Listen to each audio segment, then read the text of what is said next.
जदि आपण जड़े चाषी अटंती एवं कालिया योजना अधीन में टंका पाउचंती ताले आपण बहुत बड़ा गोटे खुशी खबर रही एबे जानवा मिली जे बंद हेबनी कालिया योजना।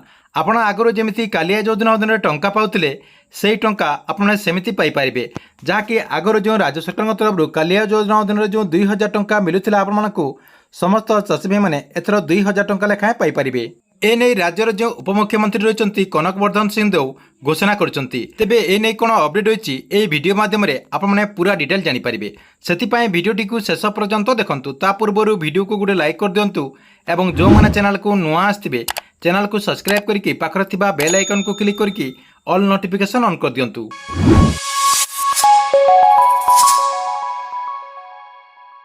बर्तमान देखंतु कालिया योजना को नहीं नुआ सरकार तरफ बहुत बड़ा गोटे पदक्षेप नेबाक जाउछंती। आपण माने समस्ते जानिछंती जे ओडिसा रे बदलिची नुआ सरकार जहाँकि दीर्घ 24 वर्षर बीजेडी सरकार को हटेकी बीजेपी नुआ सरकार गठन करछि। या सहित नुआ मुख्यमंत्री मध्य दायित्व ग्रहण करछंती जहाँकि मोहन चरण माझी नुआ मुख्यमंत्री होइछंती। ता सहित नुआ मुख्यमंत्री एक्शन मोड रे काम मध्य आरंभ कर देछंती। नुआ सरकार आसु आसु गोटिए पर गोटिए घोषणा करिबारे लागिछि बीजेपी। राज्य रे चलुथिबा 5T ओ मो सरकार को हटेबार निर्देश परे एबे अन्य योजना को नहीं द्वंद्व सृष्टि होइछि। यार भितर राज्य रे पूर्वरु बीजेडी सरकार आरंभ करथिबा कालिया योजना को नहीं गोटे बहुत बड़ खबर सामना को आछि। कालिया योजना बंद हेबना चालू रहइबो जहाँकि समस्त लोकंक मन रे द्वंद्व रहिछि। सबआडे आलोचना करछंती जे जेहेतु एई योजनाटी बीजेडी सरकार थिला एई नुआ सरकार आसिला परे एई योजना को चालू रखिबे ना बंद करदेबे से ने लोकंक मन रे द्वंद्व रहिछि। तेबे एहार भितरे कालिया योजना को नहीं बहुत बड़ा गोटे बयान देछंती नुआ उपमुख्यमंत्री तथा कृषि मंत्री कनक वर्धन सिंहदेव एक जातीय गणमाध्यम को जहाँकि एनआई को प्रतिक्रिया देला बेले नुआ उपमुख्यमंत्री तथा कृषि मंत्री कनक वर्धन सिंहदेव कहते जे कालिया योजना बंद हेब नाही। एहासह से कहते जे गोटे राज्य में दुईटी योजना समांतर भाव में चली पारिब नाही।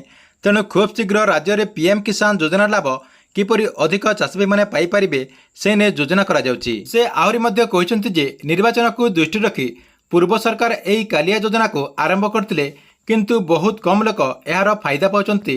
एबे भी अनेक लोक अछंती जो माने एई कालिया योजना अधीन रे टंका पाई पारु नांती जहाँकि एई योजनार लाभ उठाई पारु नांती।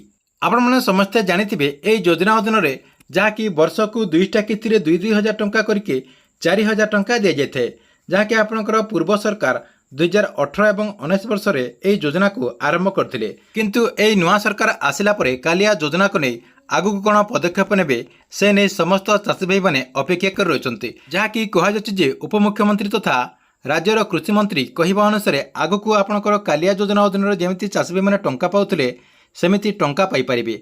ठीक अछि एथिला आपणक पई कालिया योजना को नहीं गोटे बहुत बड़ अपडेट। आपणक वीडियो केमति लागिला कमेंट बॉक्स रे निश्चय गोटे कमेंट करिवे।